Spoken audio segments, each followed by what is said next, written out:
जय जय रघुवीर समर्थ।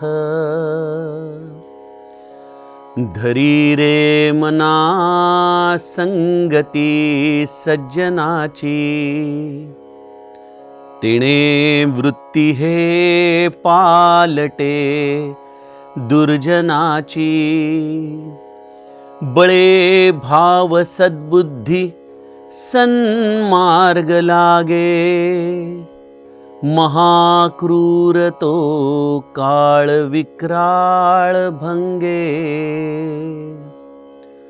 जय जय रघुवीर समर्थ। श्रोता वक्ता श्रीराम समर्थ। जय जय रघुवीर समर्थ। श्रीराम आपल्या सर्वांच्या हृदयस्थ वसणाऱ्या आत्मारामास साष्टांग प्रणिपात करून मनोबोध एक अंतरयात्रा हा श्री समर्थ रामदास स्वामी विरचित मनाच्या श्लोकांचा जो आपण अभ्यास करत आहोत। सज्जन हो, आज आपण त्यातील श्लोक क्रमांक 135 याचं चिंतन अभ्यासणार आहोत। समर्थ गेल्या काही श्लोकांमधून आपल्याला सिद्ध पुरुषाची अंतरंगाची लक्षणं समजावून सांगतायत। खरोखर असा हा सिद्ध महात्मा आपल्या जीवनामध्ये येणं हे महद भाग्य आहे। तो सिद्ध कसा असतो? हरी भक्त विरक्त विज्ञान रासी, जेणे मानसी स्थापिले निश्चयासी। तया दर्शने स्पर्शने पुण्य जोडे, तया भाषणे नष्ट संदेह मोडे। असा हा सिद्ध ज्याच्या अंगामध्ये गर्व नाही, नसे गर्व अंगी सदा वीतरागी। क्षमा शांती भोगी, दया दक्ष योगी। किती सुंदर समर्थांनी शब्दांची रचना केलेली आहे। आणि सगळ्या गोष्टी या परस्पर संलग्न आहेत। नसे लोभना क्षोभना दैन्यवाणा, यही लक्षणी जाणीजे योगी राणा। खऱ्या अर्थाने चालता बोलता हा महादेव असं हे सिद्धाचं स्वरूप आहे। असा हा सिद्ध संत आपल्या जीवनामध्ये येतो आपलं शिल्प घडवण्यासाठी। श्री महाराज म्हणतात की मी जीवाचं निरंतर शिल्प घडवत असतो। परंतु समर्थांनी या शिल्पाच्या आधारानेच आपल्याला एक आणखीन त्याचा उदाहरण देताना जणू काही मानवी जीवन अशा सिद्ध संताच्या जवळ येऊनही कसं बरं आपल्या जीवनाचं कल्याण करून घेत नाही हे सांगताना दुश्चित्त निरूपणामध्ये एक फार छान गोष्ट सांगितली आहे। समर्थांनी आपल्यासारख्या लोकांची पाषाणाशी तुलना केली। शिल्प घडवायचं आहे तर शिल्प पाषाणातून घडतं। मग ज्या पाषाणातून शिल्प घडतं आणि इथं सद्गुरू जीवाचं शिल्प घडवतात, या दोघांमध्ये श्रेष्ठ कोण, पाषाण का जीव? असा प्रश्न समर्थांनी दुश्चित निरूपणात चिंतनाला घेतला। आणि समर्थ माऊली म्हणते की निश्चितच पाषाणाचं शिल्प घडवणं हे सोपं आहे, जीवाचं शिल्प घडवणं हे अत्यंत अवघड आहे। का बरं असं होतं? कारण पाषाणाच्या शिल्पाला घडवताना नको असलेला भाग छन्नीने काढून टाकताच तो कायमस्वरूपी त्याच्यापासून वेगळा होतो, निघून जातो। जीवाचे दुर्गुण कितीही वेळेला संतांनी दूर केले तरी जीव पुन्हा पुन्हा त्या दुर्गुणांना अंगीकारतो, पुन्हा पुन्हा त्या दुर्गुणांचा संग धरतो। संतांनी सांगितलेलं तो काही केल्या संपूर्णपणे अंगीकारू शकत नाही। त्यामुळे समर्थ देखील दासबोधामध्ये एके ठिकाणी म्हणतात की जे ज्ञान तुम्हाला कोणी शिकवलं नाही ते मात्र तुम्ही अगदी उराशी घट्ट धरलं, आणि जे आम्ही कानी कपाळी ओरडून तुम्हाला सांगत आहोत ते मात्र तुम्ही हृदयाशी धरायलाच तयार होत नाही। काय कारण असेल बरं? सज्जनो, आम्हाला सिद्ध संत महात्मा आपल्या जीवनामध्ये आल्यानंतर नेमकं त्याच्याकडून काय साधायचं याची कल्पनाच येत नाही। काय केलं पाहिजे आम्हाला? समर्थ त्यामुळं आजच्या श्लोकामध्ये अशा सिद्ध संताचा संग हे मना तू कर हे सांगताना त्यातून तुला नेमकं काय प्राप्त करून घ्यायचंय, तुला या त्रिभुवनामधल्या कुठल्या गोष्टी हा संत देऊ शकतो याचं वर्णन करत आहेत। समर्थ माऊली म्हणते, धरी रे मना संगती सज्जनाची. बघा, इथं समर्थांनी मनाला प्रार्थना केलेली आहे की हे मना, अशा सज्जनाची तू संगती धर. बघा, दोन मार्ग असतात संगती करण्याचे. एक आहे देहाने आणि दुसरं आहे मनाने. तुम्ही देहाने बरोबर आहात, पण जर मनाने संलग्न नसाल तर कदाचित संत संगत ही तुम्हाला तेवढी उपयोगाला येणार नाही. पण जर तुम्ही कदाचित प्रारब्धवश देहाने त्यांच्यापासून लांब आहात, पण मनाने मात्र निरंतर त्यांच्या बरोबरच आहात, तर निश्चित समजा की तुम्हाला संत संगती ही अत्यंतिक लाभ देणारी आहे. एक छान छोटीशी गोष्ट आठवली. एकदा श्री महाराज गोंदवल्यामध्ये असताना एकदा एक म्हातारी बाई जी फलटणला राहायची आणि ती महाराजांची भक्त होती, अत्यंत गरीब होती, एकटीच राहणारी, खायला काही घरामध्ये विशेष वस्तू नसायच्या. तर अशा या म्हाताऱ्या आजीने दररोज कुठली तरी कणिक आणावी, त्यामध्ये तिखट मीठ घालावं आणि तेच तव्यावरती थालपीठ म्हणून भाजून खावं. आणि ते खाण्याच्या आधी ती ते थालपीठ मनापासून श्री महाराजांना नैवेद्य रूपाने दाखवायचे. आता महाराज कुठेतरी असायचे, ही कुठेतरी असायची, पण मनाने ती महाराजांना दररोज नैवेद्य दाखवायचे, अगदी मनापासून, आणि मग तो प्रसाद म्हणून ग्रहण करायचे. एकदा गोंदवल्याला या आजीबाई आल्या महाराजांच्या दर्शनाला आणि महाराजांनी त्या आजीकडे बघून एवढंच म्हणाले, अगं माय, जरा थालपीठाला तेल लावत जागं, माझं पोट फार दुखतं. बघा, मानसिक संघाचं किती सुंदर उदाहरण आहे की आजी तिकडं कुठंतरी खबदाडामध्ये असेल नसेल त्याचं थालपीठ करून महाराजांना दाखवते आणि महाराजांपर्यंत ते पोचतं. सज्जनो, धरी रे मना हा शब्द त्यामुळं समर्थांनी वापरला कारण मनाने सज्जनाची संगत करायची आहे, देहाने नाही. अन्यथा मी आपल्याला नेहमी ते उदाहरण देतो की काशी यात्रा करणाऱ्या रेल्वेला अनेक वेळेला काशीला जाऊनही काशी यात्रेचं पुण्य मिळत नाही. तसं केवळ देहाने संताची संगत केली तर आपण स्वतःचीच बऱ्याचदा फसगत करून घेऊ शकतो. आणि त्याही पेक्षा पुढे जाऊन मला असं म्हणावं असं वाटतं की कुठल्या देहाची आपण संगत करताय. जो स्वतःच देहामध्ये नाही, जो देही असून विदेही आहे, त्याच्या देहाची संगत आपण नेमकी कशी बरं करतो. त्यामुळं मनाने आपण जिथं आहात, ज्या परिस्थितीत आहात, तिथून आपल्या सद्गुरूशी संलग्नता ठेवणं, अनुसंधान ठेवणं, ही मनाने संताची केलेली संगत आहे. आता आपण संगत करत आहोत की नाही याची काही लक्षणं आपणच आपली तपासायची असतात बरं का. एक लक्षात घ्या, परमार्थामध्ये दुसऱ्याचा पेपर तपासायला जाऊ नका. आपल्या स्वतःचा पेपर तपासा, आपणच आपल्या वृत्तींचा अभ्यास करा आणि मग आपल्याला लक्षात येईल की खरंच सत्संगत आपल्या जीवनामध्ये आली आहे की नाही. समर्थ म्हणतात, धरी रे मना संगती सज्जनाची. त्याने पहिलं काय होईल, तेणे वृत्ती हे पालटे दुर्जनाची. तुम्ही मनाने संताचा संग केला की वृत्त्यंतर व्हायला सुरुवात होतं.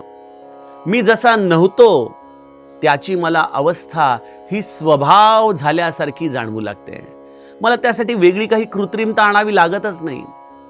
संताची संगत आमच्या जीवनामध्ये आमच्या वृत्ती पालटून टाकते. ज्या आजपर्यंत केवळ देह स्वार्थाच्या भावनांनी मी जगत होतो, त्याच देह स्वार्थाच्या भावना त्याला तिलांजली प्राप्त होते. संत आम्हाला या आत्मबोधामध्ये जगायला शिकवतो. वृत्ती पालटते म्हणजे काय होतं, बऱ्याचदा ज्या गोष्टी आमच्या मनाविरुद्ध घडल्यानंतर आम्हाला प्रचंड राग यायचा, त्रास व्हायचा, लोकांनी केलेले उपेक्षा, लोकांनी केलेला अपमान हा सहन व्हायचा नाही, आम्ही अद्वा तद्वा लगेच बोलायचो. सज्जनो, संत संगत मनाने केलं असता हे वृत्त्यंतर होतं. मनुष्य गिळायला शिकतो, आहे त्या परिस्थितीला स्वीकारायला शिकतो. सगळं काही रामाच्या इच्छेने घडत आहे आणि ते माझ्या कल्याणाचं आहे, या भावनेमध्ये संत संगत आम्हाला जगायला शिकवते. सत्संगतीचं वर्णन किती करून सांगावं. सत्संगतीमुळे जे वृत्त्यंतर जीवाचं घडतं, सज्जनो, त्या वृत्त्यंतराची आपण स्वतःच्या अंतरंगामध्ये परीक्षा करावी. धरी रे मना संगती सज्जनाची, तेणे वृत्ती हे पालटे दुर्जनाची. आणि मग तिसरी आणि अत्यंत परमार्थाला आवश्यक असणारी गोष्ट सत्संगतीमधून आपल्या जीवनात प्रवेश करते. काय होतं? बळे भाव सद्बुद्धी सन्मार्ग लागे. 3 गोष्टी समर्थ म्हणतात आणि त्या कशा येतात? आपली इच्छा असो किंवा नसो, ती आपल्या जीवनामध्ये स्वाभाविकपणे प्रवेश करते. ती तिच्या शक्तीने, तिच्या इच्छेने आपल्या अंतरंगामध्ये येऊन आपला ताबा घेते. बळे हा शब्द समर्थांनी त्यासाठी वापरला आहे. कुठल्या गोष्टी येतात? बळे भाव. आपल्या जीवनामध्ये भाव जागृती होते जेव्हा तुम्ही संताला आपल्या मनाने घट्ट धरून राहता. आपण म्हणाला, हा भाव नेमका काय प्रकार आहे बरं? सज्जनो, परमार्थामध्ये भगवंत जर कशाचा भोगता असेल तर तो भावनेचा भुकेला आहे, भावाचा भोगता आहे. हरिपाठामध्ये माऊली म्हणते ना की भावे विण देव नकळे निस्संदेह. तुम्ही भावनेशिवाय देवाची प्राप्ती कदापिही करू शकत नाही. भाव बळे आकळे एरवी नाकळे करतळी आवळे तैसा हरी. हे सगळं काही भावनेचं शास्त्र आहे. तुम्ही कृती काय करता आहात त्यापेक्षा त्या कृतीच्या मागे तुमचा भाव काय आहे हे अत्यंत महत्त्वाचं आहे. बघा, ज्या श्री महाराजांना त्या म्हाताऱ्या आजीचं थालीपीठ पोचतं, कदाचित अनेक श्रीमंत मंडळी महाराजांसाठी दररोज पुरणपोळी करत असतील, दररोज श्रीखंडपुरी करत असतील. ते करणं चुकीचं आहे असं माझं म्हणणं नाही, पण कदाचित महाराजांनी त्या पदार्थांची दखल घेतली असेल किंवा नसेल हे आपल्याला माहीत नाही, पण एका थालपीठाची दखल त्यांना घ्यावीशी वाटली. यातून काय होतं की पदार्थापेक्षा त्या पदार्थाच्या मागं दडलेला भाव हा श्री महाराजांपर्यंत पोहोचतो.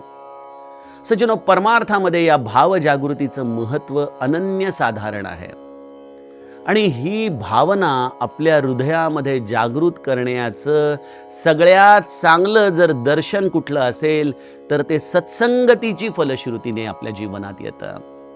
मला आठवतं, जेव्हा मी सुरुवातीच्या दिवसांमध्ये गोंदवल्याला जायचो, पूज्य बाबांनी नुकताच देह ठेवला होता. मला त्याच्या आधी एकदाच त्यांचं दर्शन झालं होतं आणि तेव्हा गोंदवल्यामध्ये पुण्यतिथीचा जो 10 दिवसाचा उत्सव असायचा ना, त्यामध्ये त्यांच्या निरूपणाच्या सीडी सकाळी 8 वाजता दाखवल्या जायच्या. आम्ही ती निरूपणं ऐकून अत्यंत तल्लीन होऊन जायचो, डोळ्यातून अश्रू यायला लागायचे. सज्जनो, काय केलं या संतांच्या वाणीने, काय केलं श्री महाराजांच्या नित्य प्रवचनाने, तर आमच्या हृदयामधल्या या भावनेची तार त्यांनी छेडली. नाही तर एखादा इंजिनियर मनुष्य, लोखंडामध्ये वावरणारा मनुष्य हा भावनेपासून नेहमीच दुरावलेला असतो. बघा, आजच्या अगदी वैज्ञानिक दृष्टिकोनातून सांगायला जावं तर 2 गोष्टी असतात. एक असते IQ म्हणजे इंटेलिजंट कोशंट आणि दुसरा असतो EQ म्हणजे इमोशनल कोशंट. आपल्याकडं आजची ही सगळी विद्या IQ वाढवण्याच्या दृष्टीने काम करते. त्यामुळं मनुष्याचा बौद्ध्यांक वाढत जातो, परंतु बौद्ध्यांक आणि भावना याचं कदाचित परस्पर विरोधी नातं आहे. जितका मनुष्य हा तर्कवादी आहे, जितका मनुष्य हा बौद्धिक आहे, तेवढा तो भावना शून्य होत जातो. पण संत संगत ही अशी गोष्ट आहे जी मनुष्याच्या या EQला डेव्हलप करते, इमोशनल कोशंट त्याचा तयार होतो. श्री महाराज म्हणायचे, माझ्यामध्ये व्यावहारिक दृष्ट्या केवळ एकच दोष आहे, मी कोणाचं दुःख पाहू शकत नाही. महाराजांची अशी अनेक वाक्य आहेत जी हृदयाची तार छेडतात. श्री महाराज म्हणतात की रामाला इतकं प्रेमाने आळवावं, इतकं प्रेमाने आळवावं की आळवता आळवता आपल्या डोळ्यामध्ये पाणी यावं. आणि जेव्हा आपल्या डोळ्यामध्ये पाणी येतं तेव्हा भगवंताच्या डोळ्यामध्ये देखील पाणी येतं. सज्जनो, ही सगळी वाक्य ऐकल्यानंतर ही गोष्ट अधोरेखित होते की हा भाव संत संगतीने जागृत होतो.